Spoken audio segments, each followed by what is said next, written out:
What if I told you that your anxiety isn't the problem? What if it's actually the messenger? Here's the paradox that haunts millions of us. The more we try to escape our anxiety, the stronger it becomes. The more we push it down, the louder it screams. We're fighting a war against ourselves and wondering why we never win. But Carl Jung discovered something profound about this inner battle. He found that our anxiety isn't random chaos. It's not meaningless suffering. It's your psyche's desperate attempt to show you something you've been refusing to see. Your shadow. Welcome back, beautiful souls. I'm here to take you on a journey into the depths of your psyche, a place where anxiety transforms from enemy to ally. You see, most of us treat anxiety like an unwelcome guest. We slam the door, we pretend it's not there, we drown it out with distractions, substances, or endless busyness. But here's what Jung understood. Anxiety is often your shadow knocking at the door. And your shadow? It's not the villain you think it is. Carl Jung said, "One does not become enlightened by imagining figures of light, but by making the darkness conscious." Today, we're going to make your darkness conscious. We're going to discover why your anxiety might be the greatest teacher you've ever ignored. And by the end of this journey, you'll understand how to transform your deepest fear into your most profound healing. But first, let me ask you something. Have you ever noticed that your anxiety gets worse when you're trying to be perfect? When you're desperately attempting to be the good person, the successful person, the person everyone expects you to be? This isn't coincidence. This is your shadow calling. Jung discovered that we all have a shadow, the parts of ourselves we've rejected, denied, or buried deep in our unconscious. These aren't necessarily bad parts. They're simply the aspects of our personality that don't fit the image we want to project. Maybe it's your anger, your sadness, your wild creativity, your need for solitude, your unconventional dreams. Whatever it is, when you reject these parts of yourself, they don't just disappear. They go underground. They become the shadow. And from the shadows, they create symptoms. Anxiety, depression, panic attacks, chronic fatigue, relationship sabotage. Think about it like this. Imagine you're holding a beach ball underwater. At first, it seems manageable, but the longer you hold it down, the more pressure builds. Eventually, that ball is going to explode to the surface, and when it does, it's going to create a massive splash. Your anxiety is that splash. But here's the twist Jung discovered, and this might change everything for you. Jung found that the very thing we're most afraid of, the thing we're desperately trying to avoid, contains the key to our liberation. He called this process individuation, becoming whole by integrating all parts of ourselves, including the shadow. The privilege of a lifetime is being who you are, Jung wrote. But most of us are terrified of being who we truly are. We've learned that certain parts of us are unacceptable, dangerous, wrong. So we create a persona, a mask we wear for the world. And the tighter we grip this mask, the more our authentic self rebels from beneath. Let me tell you about Sarah. She came to therapy with crippling social anxiety.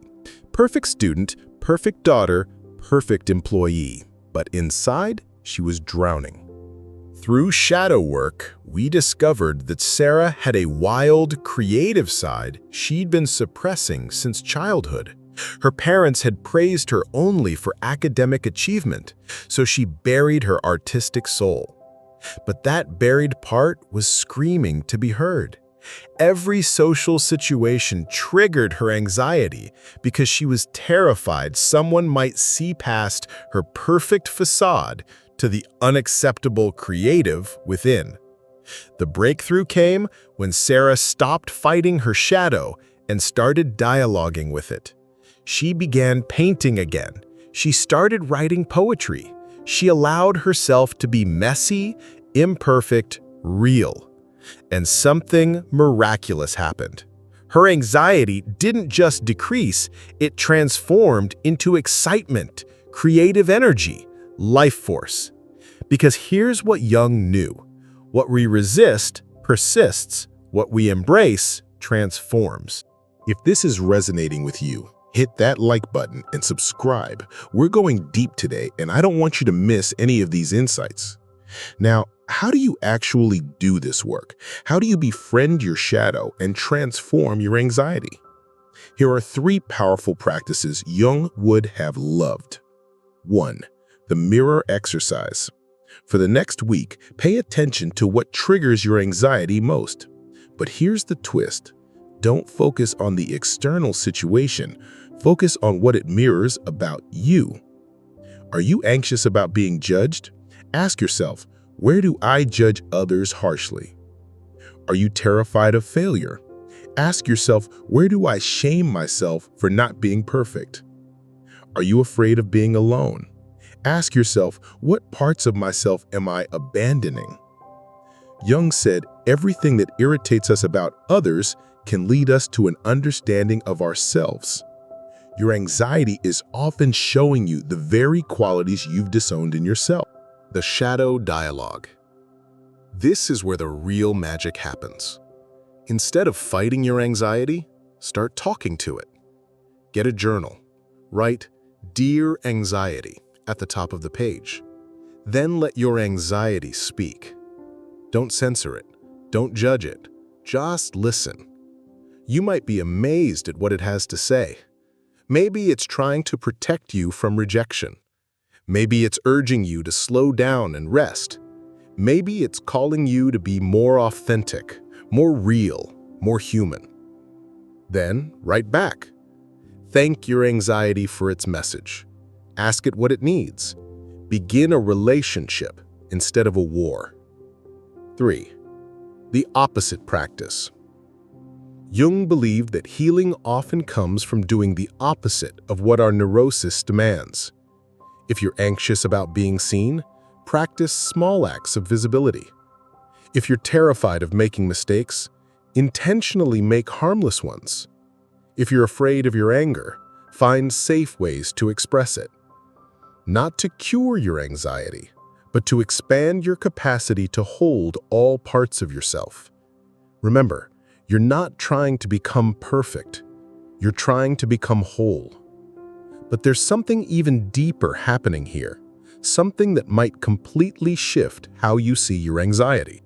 Jung was fascinated by alchemy, the ancient practice of turning lead into gold. But he understood that the real alchemy happens within us. We take the lead of our wounds and transform it into the gold of wisdom. Your anxiety isn't random suffering. It's raw material for your transformation. Think of it like this. A caterpillar doesn't just smoothly transition into a butterfly. First, it must dissolve completely in the cocoon. It becomes soup, chaos, nothing recognizable. But within that dissolution, something miraculous is happening. The butterfly is forming.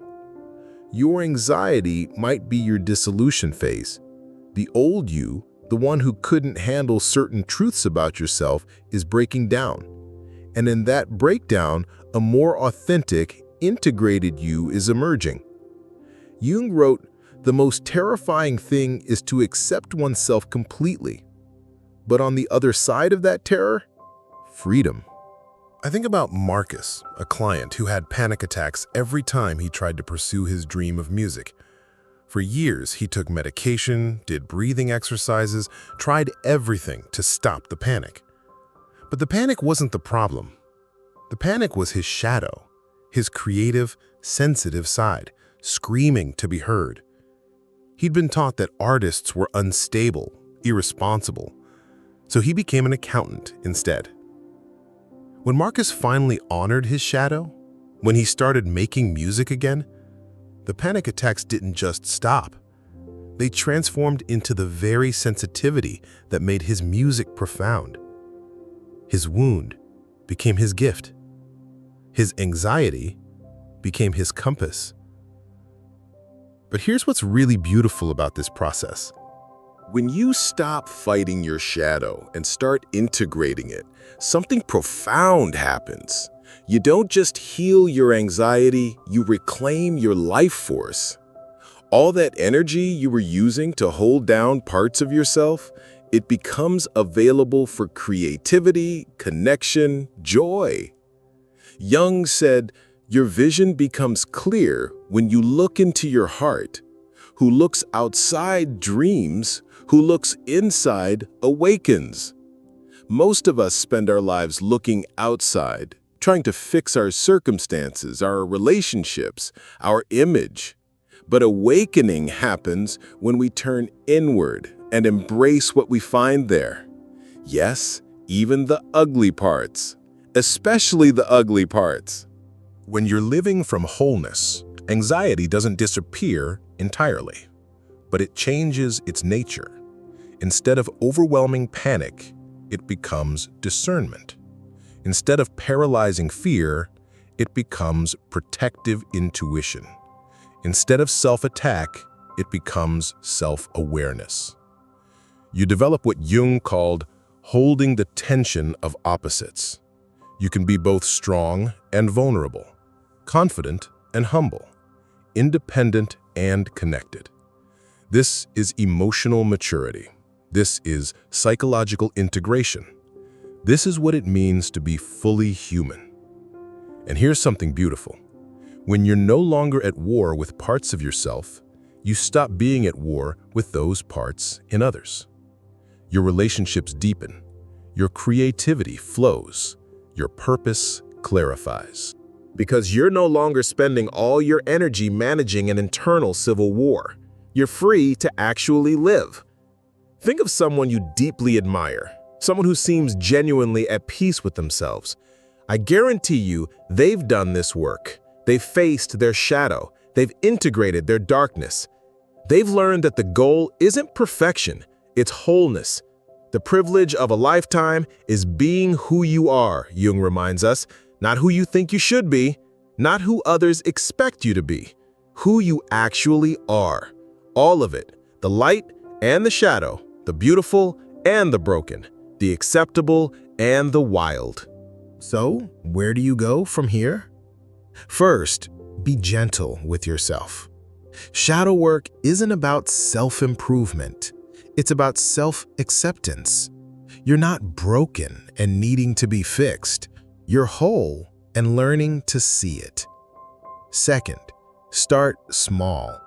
You don't have to dive into your deepest trauma today. Begin with curiosity. What is your anxiety trying to tell you? What part of yourself might be asking for attention? Third, find support. This work is too important and too vulnerable to do alone. Whether it's therapy, trusted friends, or communities like this one, surround yourself with people who can witness your wholeness. Fourth, trust the process. Integration doesn't happen overnight. Like that caterpillar in the cocoon, transformation requires patience. There will be messy days, dark days, days when the old patterns feel stronger than ever. That's not failure, that's alchemy. Remember, you're not trying to get rid of your anxiety. You're learning to understand it, honor it, and transform it into wisdom. You're not trying to become someone else. You're learning to become more fully yourself. And that's the most radical thing you can do in a world that profits from your self-rejection. Carl Jung once said, "The greatest tragedy of the family is the unlived lives of the parents." Don't let that be your story. Your anxiety isn't your enemy. It's your invitation.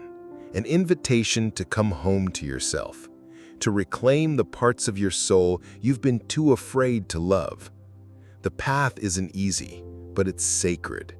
And you, all of you, shadow included, are worth the journey. Your wholeness is your gift to the world, because when you stop hiding from yourself, you give others permission to do the same. When you integrate your shadow, you become a beacon of authentic humanity in a world desperate for realness. So tell me in the comments, what has your anxiety been trying to tell you? What part of your shadow is ready to be welcomed home?